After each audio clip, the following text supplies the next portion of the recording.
ألف لام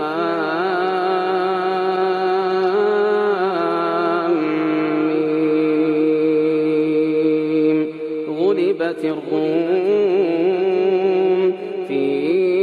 أدنى الأرض وهم من بعد غلبهم سيغلبون في بضع سنين. لله الأمر من قبل ومن بعد ويومئذ يفرح المؤمنون بنصر الله ينصر من يشاء وهو العزيز الرحيم. وعد الله لا يخلف الله وعده ولكن أكثر الناس لا يعلمون ظاهرا من الحياة الدنيا وهم عن الآخرة هم غافلون. أولم يتفكروا في أنفسهم ما خلق الله السماوات والأرض وما بينهما إلا بالحق وأجل مسمى وإن كثيرا من الناس بلقاء ربهم لكافرون. أولم يسيروا في الأرض فينظروا كيف كان عاقبة الذين من قبلهم كانوا أشد منهم قوة وأثاروا الأرض وعمروها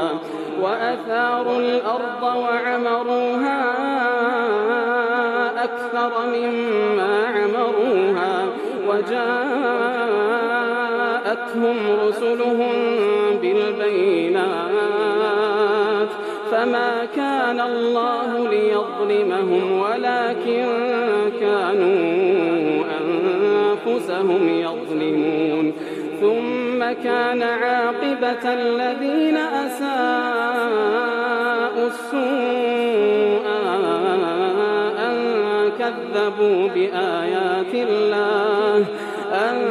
كذبوا بآيات الله وكانوا بها يستهزئون. الله يبدأ الخلق ثم يعيده ثم إليه ترجعون. ويوم تقوم الساعة يبلس المجرمون ولم يكن لهم من شركائهم شفعاء وكانوا بشركائهم كافرين. ويوم تقوم الساعة يومئذ يتفرقون فأما الذين آمنوا وعملوا الصالحات فهم في روضة يحبرون. وأما الذين كفروا وكذبوا بآياتنا ولقاء الآخرة فأولئك في العذاب محضرون. فسبحان الله حين تمسون وحين تصبحون وله الحمد في السماوات والأرض وعشيا وحين تظهرون. يخرج الحي من الميت ويخرج الميت من الحي ويحيي الأرض بعد موتها وكذلك تخرجون. ومن آياته أن خلقكم من تراب ثم إذا أنتم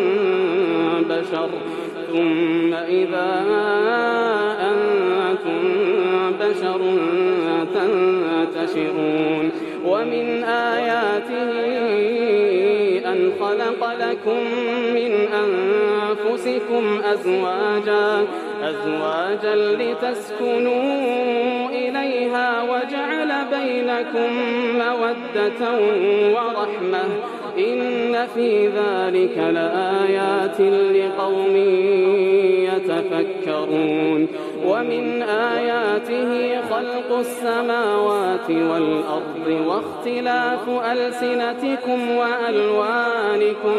إن في ذلك لآيات للعالمين ومن آياته منامكم بالليل والنهار وابتغاؤكم من فضله إن في ذلك لآيات لقوم يسمعون ومن آياته يريكم البرق خوفا وطمعا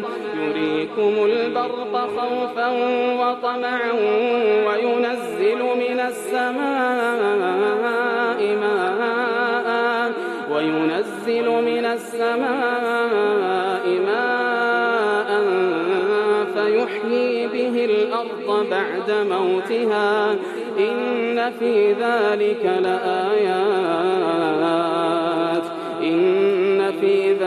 لآيات لقوم يعقلون ومن آياته أن تقوم السماء والأرض بأمره ثم إذا دعاكم دعوة من الأرض إذا أنتم تخرجون وله من في السماوات والأرض كل له قانتون وهو الذي يبدأ الخلق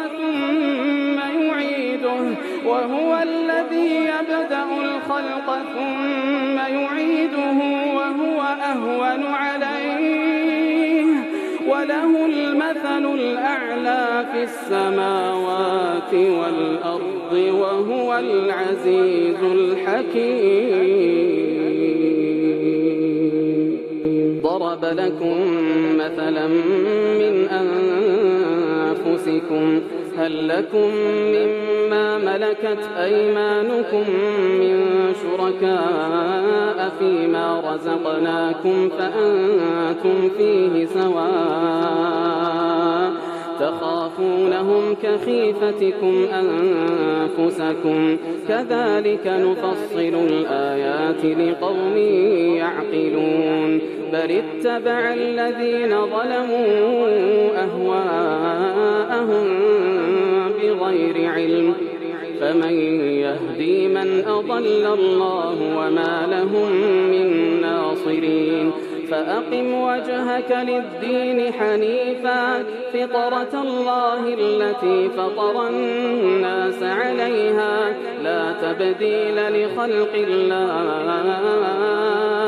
ذلك الدين القيم ولكن أكثر الناس لا يعلمون منيبين إليه واتقوه وأقيموا الصلاة ولا تكونوا من المشركين من الذين فرقوا دينهم وكانوا شيعا كل حزب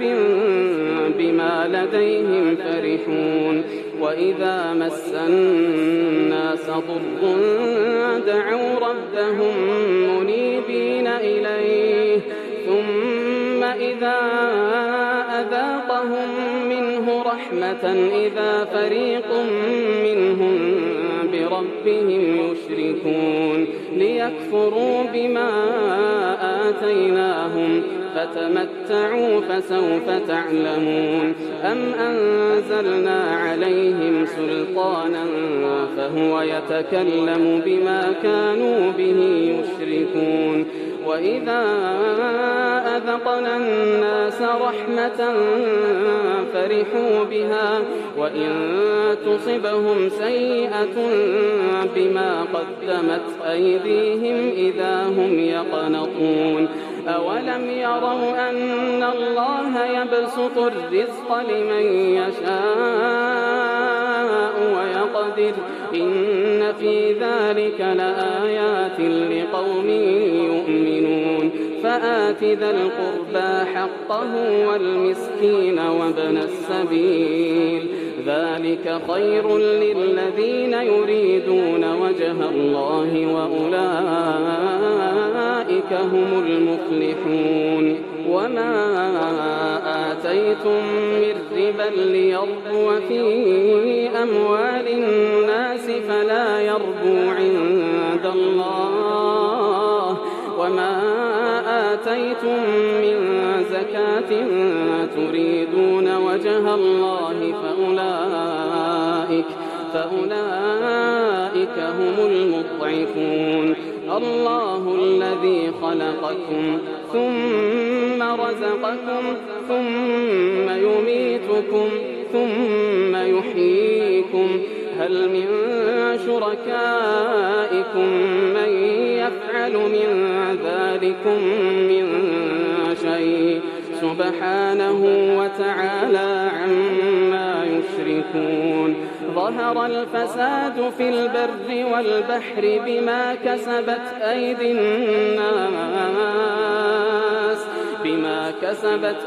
الناس ليذيقهم